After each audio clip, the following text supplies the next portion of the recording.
Hello people, in today's tutorial we're going to have a look at adding effects to my session so far.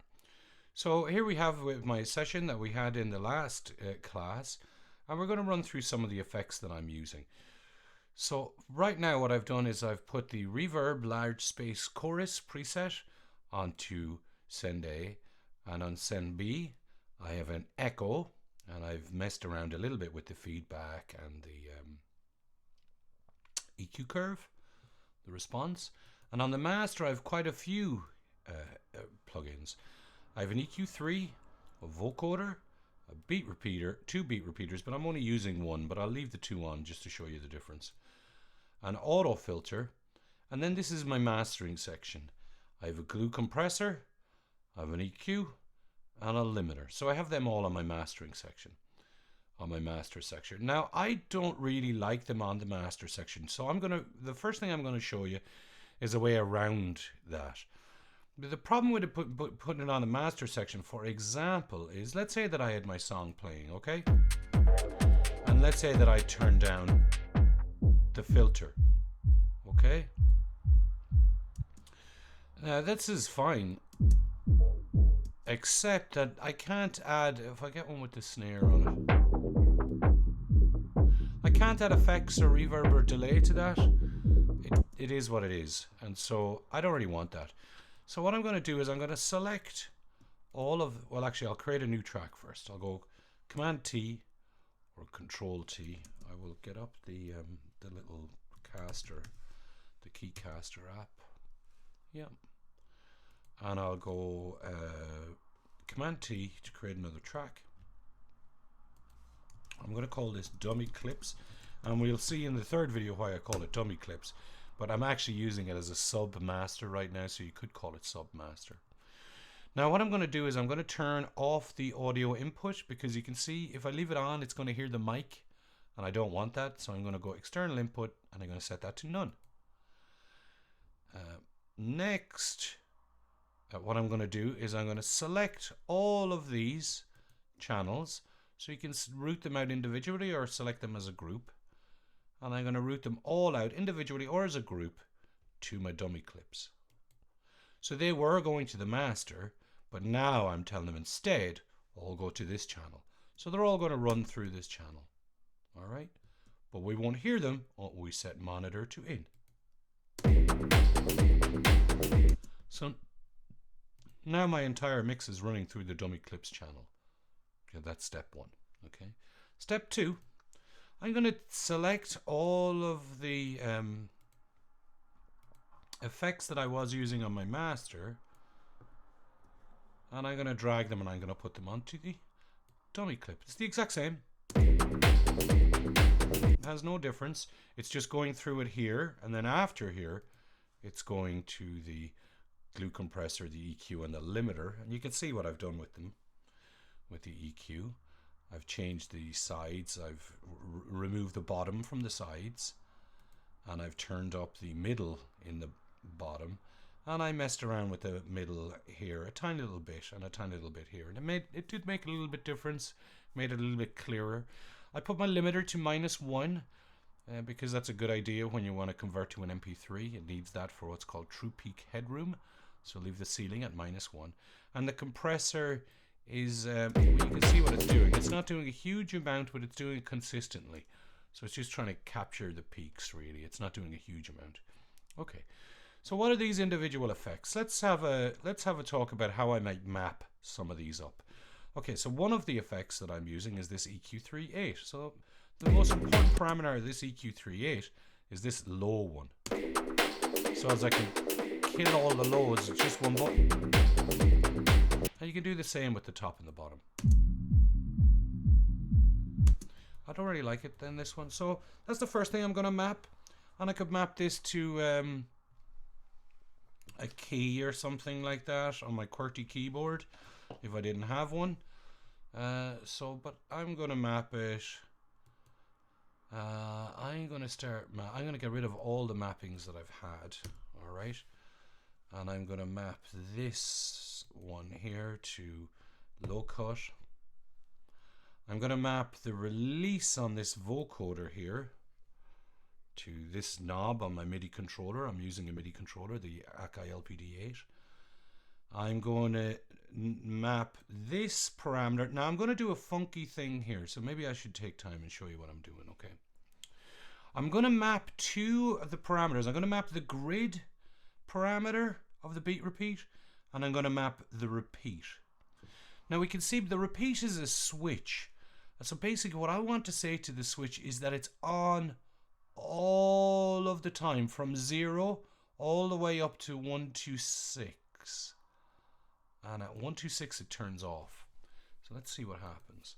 So if I move this knob now, when I go up to the top, repeat is off. The minute I go away from 127, 126, it turns on. So it's a way for me to use a knob to turn on a parameter and to affect it. This is what I would suggest you do. Take a photo of that and just use this. This works really well. So let's have a listen to what it does. Okay,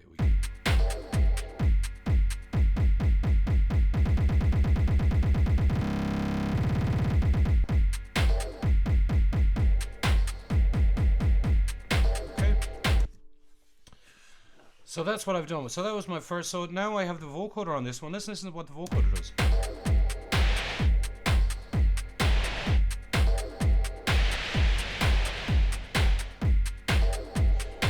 So I have two channels. I have the vocoder is in this channel.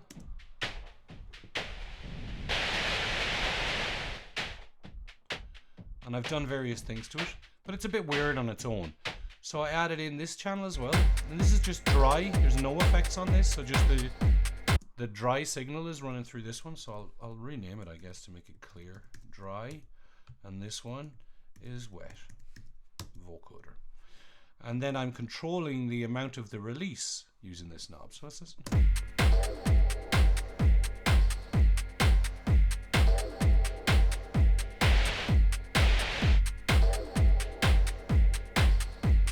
Okay, so now I have that, and I have the beat repeat.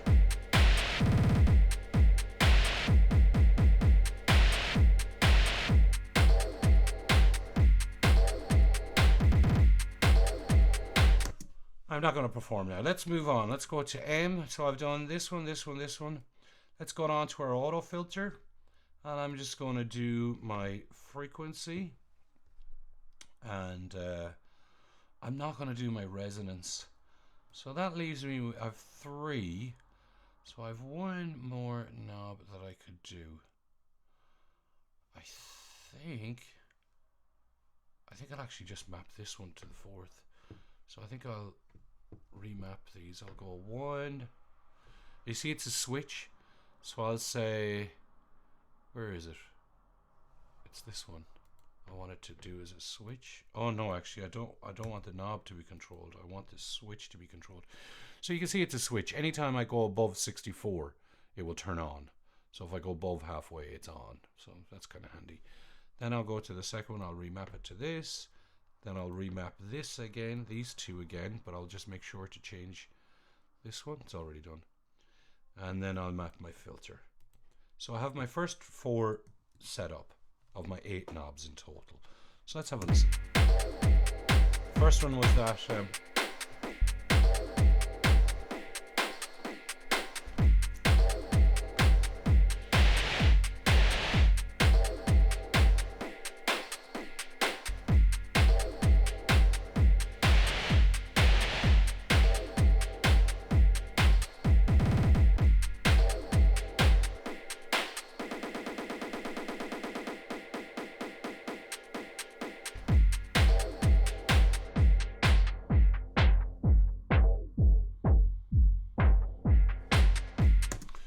okay, cool.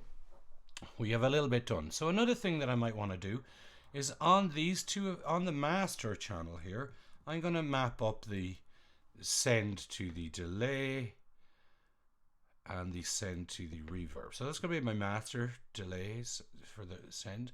I'm also going to map the snare to the reverb, and I'll map the clap to the reverb, and I'll map this snare to the delay. So that's my 8 parameters done. So if we kind of go, I have some extra controls now. I can map these. I can map that. So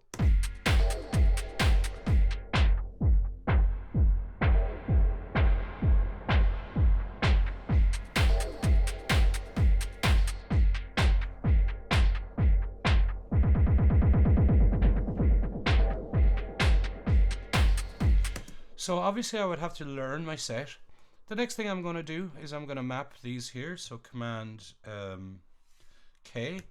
I'll use the key mapping, and I've already mapped these, but I'll delete the mapping just to do it again. And I like using the keys, and you can see I've numbered them. So 1, 2, 3, 4, 5, 6, 7, 8, 9, and 0, I guess. And I will also map them to the keys because it's kind of handy. So I'm going to go, I'll map the first 8. So I'll go 1, 2, 3, 4, 5, 6, 7, 8. All right, because there's only 8 buttons on my LPD8. 8 buttons and 8 knobs. So I'm getting away with it so far. There's also another little trick I want to show you. I kept getting confused. Every time I hit play, I get confused. Because, you see, this first intro, it's just noise. And it didn't have any percussive element into it. So what I'm going to do is I'm going to try and create some kind of percussive element myself. So I'll unlink the envelope. So here's the envelopes down here. You hit that little button. I'm going to unlink it, and I'm going to make just the envelope, let's say I only want it to be, well, I don't even want it to be a bar. I want it to be half a bar, 2 beats. So it's 2 beats long, okay? And then I'll select that length, and I'll put in a volume turn down. So it will slowly turn itself down, but not full volume, once every. So listen. You see? So that makes it easier for me to judge.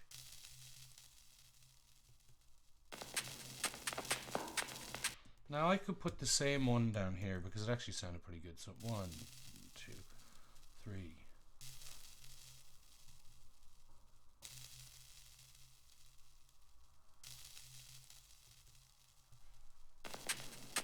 And now I'm into my actual performance, you know, so I can start.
And so on. Okay, so we can perform.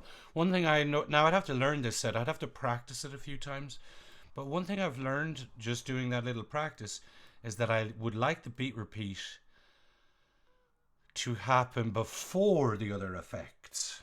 So I want that to happen first. I'll show you why. Well, I'll quickly show you why, okay?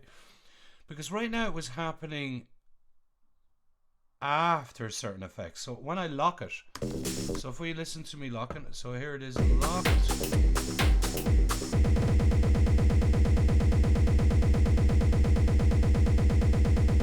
So you see when I try to take out the bass, it won't take out the bass because it's already locked a loop where the bass hasn't been taken out. So it would make more sense to me if I put it this way. All right, put it over here. And then what I can do, you see, is if I play it now.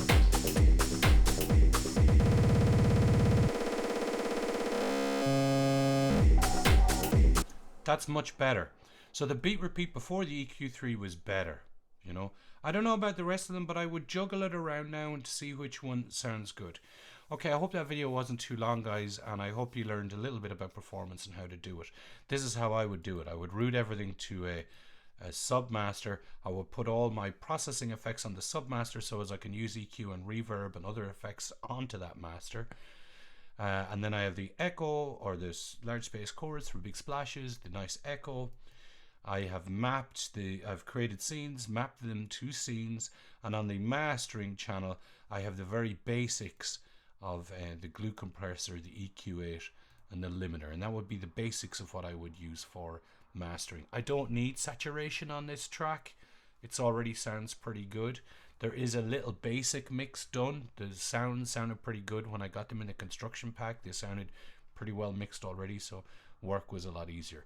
Okay guys, I hope it wasn't too long, and I shall talk to you the next day. Bye bye.